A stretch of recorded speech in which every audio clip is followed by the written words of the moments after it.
Wauzaji wengi wa magari mtandaoni wanasema kwamba biashara ni ngumu, hawapati wateja, na sio kwamba wateja hawapo mtandaoni, ila matangazo yao wengi yanafanana. Kila muuza magari utamsikia Toyota Harrier 2018 full option, ina low mileage, haijatumika sana, gari maini, gari mafuta, ina sunroof, sio na nini. Usiposti tu magari, sometimes kuwa mwalimu wa magari yako.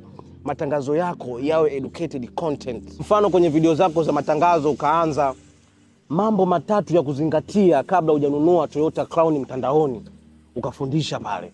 Au labda kama lifestyle yako ni hii, usinunue Mazda, ukashuka pale. Hiyo inakusaidia kujenga authority na kuaminika. Hata kama mtu alikuwa ana ndoto ya kununua gari muda huo, lakini for the future anasema bwana, nikipata hela ya gari nitamtafuta huyu, kwa sababu ulimuelimisha. Pili, tengeneza your personal brand. Personal brand sio jina tu, sijui Mtanzania magari, hapana. Tengeneza your DNA, tengeneza your phenotype. Mimi ndo maana namkubali sana Mbega. Nyinyi mnamjua kwa jina la bingwa magari used. Yule jamaa nilikutana naye mwaka 2020, muda huo niko chuo. Nikutanishwa na rafiki yangu mmoja anaitwa Mnubi. Bingwa magari used ametuaminisha kwamba kurudia maneno kunaweza kutengeneza strong personal brand.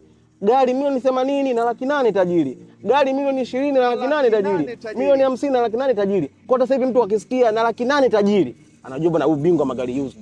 Na good personal brand ni ile ambayo unatajwa jina lako katikati ya fursa wakati wewe haupo.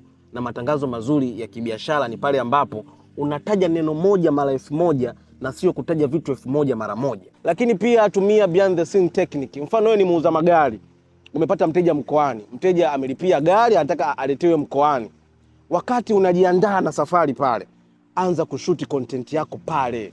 Wakati labda gari unalifanyia service au unalisafisha, anza pale. Upo katikati wa masafari, jishuti pale content. Umetoka siku kuchimba dawa, jishuti pale, andaa story hadi unamfikishia mteja gari lake, content inakuwa nzuri. Kwa andaa maudhui, andaa storytelling pale. Hiyo inapelekea wewe kuaminika zaidi, sio kila siku gari nzuri, gari maini, ina sunroof. Shekhe, ili soko litapinduka alafu litakuacha. Lakini pia toa ofa kwenye biashara yako ya magari. Mfano, mtu akinunua gari kwako unampa full service ya kwanza, au mtu akinunua gari kwako unamjazia full tanki. Fanya hivyo, toa ofa. And by the way, kama unapenda news za marketing na branding kama hizi, please follow.